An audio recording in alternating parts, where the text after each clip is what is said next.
Friends, cakes and bakes ಪಾಕಶಾಲೆ ಚಾನಲ್ಗೆ ತಮ್ಮೆಲ್ಲರಿಗೂ ಮತ್ತೊಮ್ಮೆ ಸ್ವಾಗತ. ಸೊ ಇವತ್ತು ನಮ್ಮ ಕೇಕ್ಸ್ ಚಾನಲ್ನಲ್ಲಿ ಒಂದು ಚಾಕ್ಲೇಟ್ ಐಸ್ ಕ್ರೀಮ್ ಮಾಡೋಣ ಅಂತ. ಸೊ ಇನ್ನೇನು ಬಿಸಿಲು ಸ್ಟಾರ್ಟ್ ಆಗ್ತಾ ಇದೆ, ಏನಾದರೂ ತಣ್ಣಗೆ ತಿನ್ನಬೇಕು ಅಂತ ಅನಿಸುತ್ತೆ.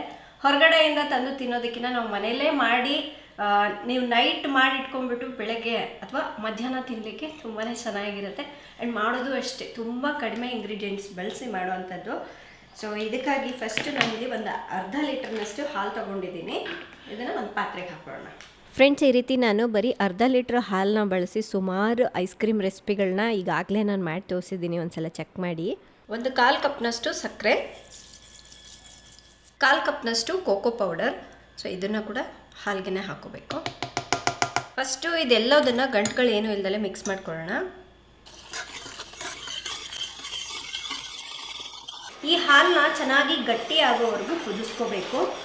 ಬಟ್ ಮಧ್ಯ ಮಧ್ಯ ಈ ಥರ ಮಿಕ್ಸ್ ಮಾಡ್ತಾ ಇರಬೇಕು, ಇಲ್ಲಾಂದರೆ ಇದಕ್ಕೆ ನಾವು ಕೋಕೋ ಪೌಡರ್ ಹಾಕಿರೋದ್ರಿಂದ ತಳ ಅಂಟು ಬಿಡುತ್ತೆ. ಈ ಥರ ಮಿಕ್ಸ್ ಮಾಡ್ಕೊಳ್ತಾ ಕುದಿಸ್ಕೊಳ್ಳೋಣ. ಫ್ರೆಂಡ್ಸ್, ಇದು ಸ್ವಲ್ಪ ಗಟ್ಟಿಯಾಗಿದೆ, ಇನ್ನೂ ಸ್ವಲ್ಪ ಗಟ್ಟಿಯಾಗಬೇಕು. ಹಾಗಾಗಿ ಇನ್ನೂ ಒಂದು 5 ನಿಮಿಷ ಇದನ್ನು ಚೆನ್ನಾಗಿ ಕುದಿಸ್ಕೊಳ್ಳೋಣ. ಇದು ಕುದಿಲಿಕ್ಕೆ ಸ್ವಲ್ಪ ಟೈಮ್ ಹಿಡಿಯುತ್ತೆ.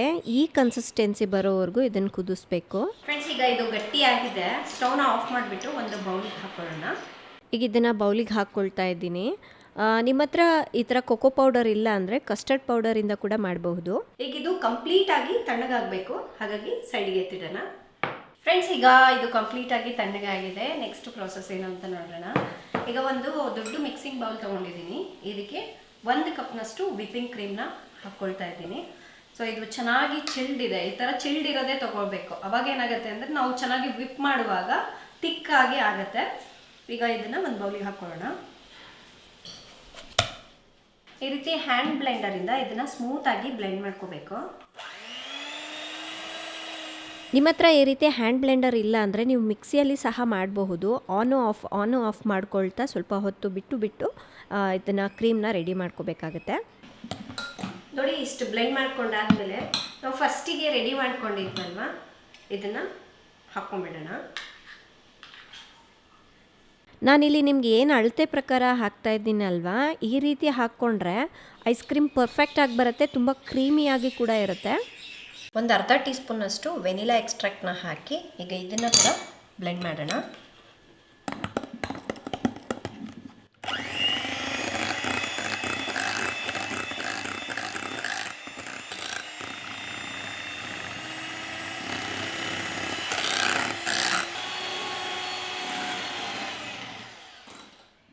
ಇದನ್ನ ಎಲ್ಲಿವರೆಗೂ ಈ ರೀತಿ ಬ್ಲೆಂಡ್ ಮಾಡಬೇಕು ಅಂದರೆ ಅದು ಕ್ರೀಮಿ ಟೆಕ್ಸ್ಚರ್ ಬರಬೇಕು. ನೋಡಿ, ಈ ರೀತಿ ಇನ್ನೂ ತಗೊಳ್ತಾ ಇದ್ದೀವಲ್ಲ, ಇನ್ನೂ ಸ್ವಲ್ಪ ನೀರಾಗೇ ಇದೆ, ತೆಳುವಾಗಿದೆ, ಇನ್ನೂ ಸ್ವಲ್ಪ ಗಟ್ಟಿ ಆಗಬೇಕು. ಇನ್ನೊಂದ್ಸಲ ಮಾಡಿ ಜಸ್ಟ್ ಒಂದು 3 to 4 ಮಿನಿಟ್ಸ್ ಈ ಥರ ಮಾಡಿದ್ರೆ ಆಯಿತು. ನಮ್ಗೆ ಅವಾಗಲೇ ಗೊತ್ತಾಗುತ್ತೆ. ನೋಡಿ, ಫಸ್ಟ್ಗೂ ಇವಾಗೂ ಎಷ್ಟು ಡಿಫ್ರೆನ್ಸ್ ಇದೆ ಅಲ್ವಾ ಕ್ರೀಮ್ ಬಂದುಬಿಟ್ಟು. ಇದು ನಮಗೆ ಈ ಕನ್ಸಿಸ್ಟೆನ್ಸಿ ಬರಬೇಕು, ಅಂದರೆ ಈ ರೀತಿ ತಗೊಂಡಾಗ ನಿಲ್ಲಬೇಕು. ಅದು ಫ್ಲೋಯಿಂಗಲ್ಲಿದ್ದರೆ ಇನ್ನೂ ಚೆನ್ನಾಗಿ ಬ್ಲೆಂಡ್ ಮಾಡಬೇಕು, ಸ್ವಲ್ಪ ತಿಕ್ಕಾಗಬೇಕು. ಈಗ ಇದು ರೆಡಿ ಆಗಿದೆ. 1-2 ಟೇಬಲ್ ಸ್ಪೂನಷ್ಟು ಚಾಕೋ ಚಿಪ್ಸ್ನ ತೊಗೊಂಡಿದ್ದೀನಿ. ಚಾಕೋ ಚಿಪ್ಸ್ನ ನಾನು ಮನೇಲೇ ಹೇಗೆ ಮಾಡೋದು ಅಂತ ಆಲ್ರೆಡಿ ವಿಡಿಯೋ ಕೂಡ ಮಾಡಿದ್ದೀನಿ, ಕೆಳಗಡೆ ಡಿಸ್ಕ್ರಿಪ್ಷನಲ್ಲಿ ಕೊಟ್ಟಿರ್ತೀನಿ, ಚೆಕ್ ಮಾಡಿ. ಸೊ ಇದನ್ನು ಇದಕ್ಕೆ ಹಾಕ್ಕೊಳ್ಳೋಣ. ಅಂದರೆ ತಿನ್ನುವಾಗ ಸ್ವಲ್ಪ ಚಾಕ್ಲೇಟ್ ಎಲ್ಲ ಸಿಕ್ಕರೆ ಇನ್ನೂ ಟೇಸ್ಟಿಯಾಗಿರುತ್ತೆ. ಚಾಕೋ ಚಿಪ್ಸ್ ಹಾಕಿ ಒಂದ್ಸಲ ಮಿಕ್ಸ್ ಮಾಡೋಣ. ಇದು ಆಪ್ಷನಲ್, ಬಟ್ ಇದು ಚಾಕ್ಲೇಟ್ ಐಸ್ ಕ್ರೀಮ್ ಆಗಿರೋದ್ರಿಂದ ಸೊ ಮಧ್ಯ ಸ್ವಲ್ಪ ಚಾಕ್ಲೇಟ್ ಸಿಕ್ಕರೆ ಚೆನ್ನಾಗಿರುತ್ತೆ ಅಂತ ಆ್ಯಡ್ ಮಾಡಿದ್ದೀನಿ. ಇಲ್ಲಾಂದರೆ ಸ್ಕಿಪ್ ಕೂಡ ಮಾಡ್ಬೋದು. ಫ್ರೆಂಡ್ಸ್, ಈಗ ಇದು ರೆಡಿ ಆಗಿದೆ. ಒಂದು ಏರ್ ಟೈಟ್ ಕಂಟೈನರ್ಗೆ ಹಾಕ್ಕೊಳ್ಳೋಣ. ಸೊ ಈ ಥರ ಗ್ಲಾಸ್ ಕಂಟೈನರ್ ಅದನ್ನು ತೊಗೊಳ್ಬೋದು, ಅಥವಾ ಕೇಕ್ ಮೋಲ್ಡ್ ಅಥವಾ ಬಾಕ್ಸಲ್ಲಿ ಕೂಡ ಹಾಕಿರ್ಬೋದು. ಫ್ರೆಂಡ್ಸ್, ಇದನ್ನು 1 ವಾರದಿಂದ 10 ದಿವಸದವರೆಗೂ ಇಟ್ಕೊಂಡು ತಿಂದರೂ ಏನೂ ಆಗೋದಿಲ್ಲ. ಸೊ ನಿಮಗೆ ಫಸ್ಟ್ ಡೇ ಟೇಸ್ಟ್ ಹೇಗಿರುತ್ತಲ್ವ, ಲಾಸ್ಟ್ ಡೇವರೆಗೂ ಅದೇ ಟೇಸ್ಟೇ ಇರುತ್ತೆ. ಹಾಕಿಬಿಟ್ಟು ಎಲ್ಲದೂ ಈ ರೀತಿ ಒಂದು ಲೆವೆಲಿಗೆ ಮಾಡಬೇಕು. ಇದ್ರ ಮೇಲ್ಗಡೆ ಸ್ವಲ್ಪ ಚಾಕೋ ಚಿಪ್ಸ್ನ ಹಾಕ್ತೀನಿ. ಫ್ರೆಂಡ್ಸ್, ನಿಮ್ಗೊಂದು ವೇಳೆ ಡ್ರೈ ಫ್ರೂಟ್ಸ್ ಇಷ್ಟ ಆಗುತ್ತೆ ಅಂದರೆ ಅದನ್ನು ಕೂಡ ಸಣ್ಣದಾಗಿ ಕಟ್ ಮಾಡಿಕೊಂಡು ಕೂಡ ಹಾಕ್ಕೋಬಹುದು. ಈಗ ಇದ್ರ ಲಿಡ್ನ ಕ್ಲೋಸ್ ಮಾಡಿಬಿಟ್ಟು ಒಂದು 4 to 5 ಅವರ್ಸ್ ಡೀಪ್ ಫ್ರೀಸ್ನಲ್ಲಿ ಇಡೋಣ. ಫ್ರೆಂಡ್ಸ್ ಇದನ್ನು ಅಟ್ಲೀಸ್ಟ್ ಒಂದು 4 ಅವರ್ಸ್ ಆದರೂ ಸೆಟ್ ಆಗಲಿಕ್ಕೆ ಇಡಬೇಕು. ಬಟ್ ಚಿನಿಮಾ ಕೇಳ್ತಾ ಇದ್ದಾಳೆ ಅಂತ ಹೇಳಿ ಸ್ವಲ್ಪ ಬೇಗನೆ ತೆಗೆದುಬಿಟ್ಟೆ. ಈಗ ಒಂದು 3 ಅವರ್ಸ್ ಆಗಿದೆ, ನಾನೀಗ ಸರ್ವ್ ಮಾಡ್ತಾ ಇದ್ದೀನಿ. ನೋಡಿದ್ರೇ ತಿನ್ಬೇಕು ಅನ್ನಿಸ್ತಾ ಇದೆ ಅಲ್ವಾ. ತುಂಬಾ ಕ್ರೀಮಿಯಾಗಿ ಸಖತ್ತಾಗಿರುತ್ತೆ. ದಿನ ಅವಳು ಸ್ಕೂಲಿಂದ ಬರೋದೇ ಒಂದು ಸ್ಕೂಪ್ ತಿನ್ನಲೇಬೇಕು, ಅದಕ್ಕಾಗಿ ಮಾಡಿಟ್ಟಿರ್ತೀನಿ. ನಮ್ಮನೇಲಿ ಈ ಆರ್ಟಿಫಿಷಿಯಲ್ ಕಲರ್ಸ್ ಎಲ್ಲ ಯೂಸ್ ಮಾಡಿರೋ ಐಸ್ ಕ್ರೀಮ್ ಎಲ್ಲ ನಾವು ಕೊಡೋದಿಲ್ಲ, ಅದಕ್ಕಾಗಿ ಈ ರೀತಿ ಯಾವಾಗ ಬೇಕು ಅಂದರೆ ಅವಾಗ ಮನೇಲೇ ಮಾಡಿಕೊಡ್ತೀನಿ. ಇನ್ನು ಇದ್ರ ಮೇಲ್ಗಡೆ ಕೂಡ ಸ್ವಲ್ಪ ಚಾಕ್ಲೇಟ್ ಚಿಪ್ಸನ್ನು ಹಾಕ್ತಾ ಇದ್ದೀನಿ, ಚೆನ್ನಾಗಿರುತ್ತೆ ತಿನ್ನಲಿಕ್ಕೆ.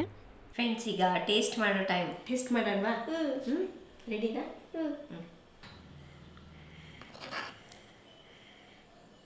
ತಗೋ ಚಿನ್ನ.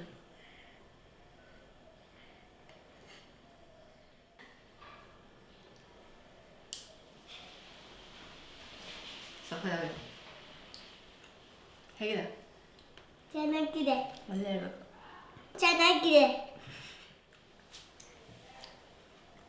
ಹೆಂಗಿದೆ ಗೊತ್ತಾ, ರಿಯಲ್ ಚಾಕ್ಲೇಟೇ ತಿಂತಾ ಇದ್ದೀವಿ ಅನ್ನೋ ಫೀಲ್ ಇದೆ. ಅದರ ಫ್ಲೇವರ್ ಆಗಿರ್ಬೋದು, ಟೇಸ್ಟ್ ಎಲ್ಲದೂ ಸಕ್ಕತ್ತಾಗಿ ಬಂದಿದೆ. ನಾನು ಹೇಳಿರೋ ಪ್ರಕಾರ ಅಂದರೆ ಕನ್ಸಿಸ್ಟೆನ್ಸಿ ಎಲ್ಲ ತೋರಿಸಿದ್ನಲ್ಲ, ಆ ಥರ ಮಾಡಿದ್ರೆ ಈ ರೀತಿ ಪರ್ಫೆಕ್ಟ್ ಆದ ಐಸ್ ಕ್ರೀಮ್ ಈಸಿಯಾಗಿ ಮನೇಲೇ ಮಾಡಬಹುದು. ಆ್ಯಂಡ್ ನೀವು ಕೂಡ ಈ ಐಸ್ ಕ್ರೀಮ್ ರೆಸಿಪಿನ ಟ್ರೈ ಮಾಡಿ ಹೇಗಿತ್ತು ಅಂತ ಕಮೆಂಟ್ ಮಾಡಿ ತಿಳಿಸೋದನ್ನು ಮರಿಬೇಡಿ. ಈ ರೆಸಿಪಿ ಇಷ್ಟ ಆದರೆ ಲೈಕ್ ಮಾಡಿ, ಶೇರ್ ಮಾಡಿ.